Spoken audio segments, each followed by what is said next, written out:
ঘন কুয়াশায় ঢাকা গুয়াংজু বাইয়ুন আন্তর্জাতিক বিমানবন্দর। রাত তখন ৩:৪৭। শহর ঘুমিয়ে পড়লেও রানওয়ের আলোগুলো জ্বলছে সতর্ক চোখে। হঠাৎ করে একটি বিশাল ধাতব দেহ আকাশে ছুটে ওঠে। Airbus A330-243F। এটি কোনো সাধারণ যাত্রীবাহী বিমান নয়, এটি একটি কার্গো জেট, যার পেট ভর্তি কিসে কেউ জানে না। বিমানটি পশ্চিম দক্ষিণ পশ্চিম দিকে ছুটে চলে। চীনের পাহাড় ঘেরা অঞ্চল পেরিয়ে সেটি প্রবেশ করে মধ্য এশিয়ার উপর দিয়ে ইরানের দিকে। দৃশ্যত একটি মালবাহী বিমানের এভাবে গন্তব্যে যাওয়ার মধ্যে বিশেষ কিছু নেই, কিন্তু রহস্যটা জমে ওঠে যখন বিমানটি পূর্ব তুর্কমেনিস্তান পেরিয়ে ইরানের সীমান্তে পৌঁছায়। আর তখনই ঘটে অদ্ভুত কিছু।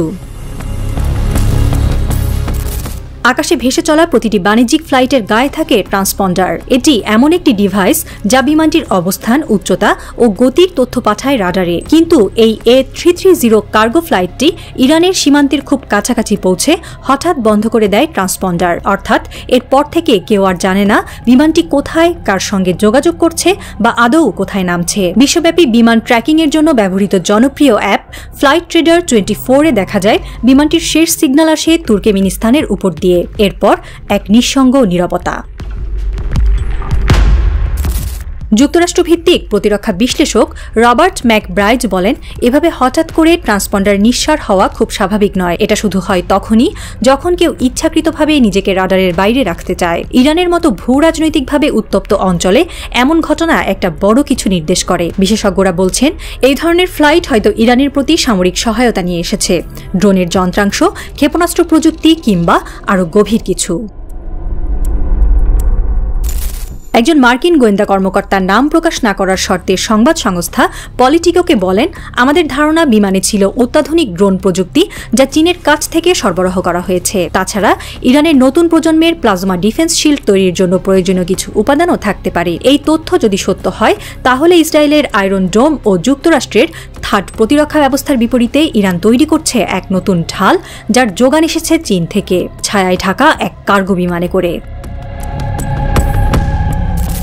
গত কয়েক বছরে চীন ও ইরানের মধ্যে ঘনিষ্ঠতা বেড়েছে অস্বাভাবিকভাবে। চুক্তির পর চুক্তি, বিনিয়োগের প্রতিশ্রুতি, প্রযুক্তি বিনিময়, সব মিলিয়ে দুই দেশের সম্পর্ক এখন আর কেবল অর্থনৈতিক নয়, বরং কৌশলগতভাবে গুরুত্বপূর্ণ। চীন ইরান 25 বছরের চুক্তি অনুযায়ী ইরানের তেল ও গ্যাসের বিনিময়ে চীন দিচ্ছে পরিকাঠামো, প্রযুক্তি ও বিশ্লেষকদের মতে গোপন সামরিক সহায়তা। এই কার্গো ফ্লাইট কি সেই সমঝোতারই একটি নতুন ধাপ? ইতিহাস বলছে, 1980-র দশকে ইরান ইরাক যুদ্ধের সময় ইরান বারবার ছায়াপথে অস্ত্র এনেছে, কখনো চীন থেকে, কখনো উত্তর কোরিয়া, আবার কখনো লাতিন আমেরিকার দূর দেশগুলো থেকেও। তখনও একই কৌশল, ট্রান্সপন্ডার বন্ধ করে মেঘের আড়ালে পথ চলা। আজকের ঘটনা কি সেই পুরনো ছকের পুনরাবৃত্তি?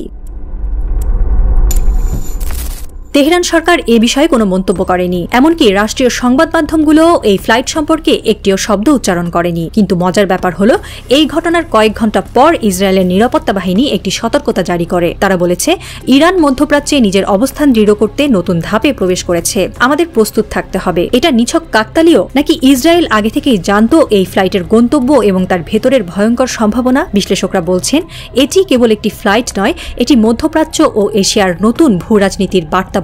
একদিকে চীন ও ইরানের সহযোগিতা, অন্যদিকে যুক্তরাষ্ট্র ও ইসরায়েলের উদ্বেগ। এর মাঝে দোল খাচ্ছে রাশিয়া, তুরস্ক, এমনকি পাকিস্তানও। সবার প্রশ্ন একটাই, এই ফ্লাইটের ভেতরে কি ছিল?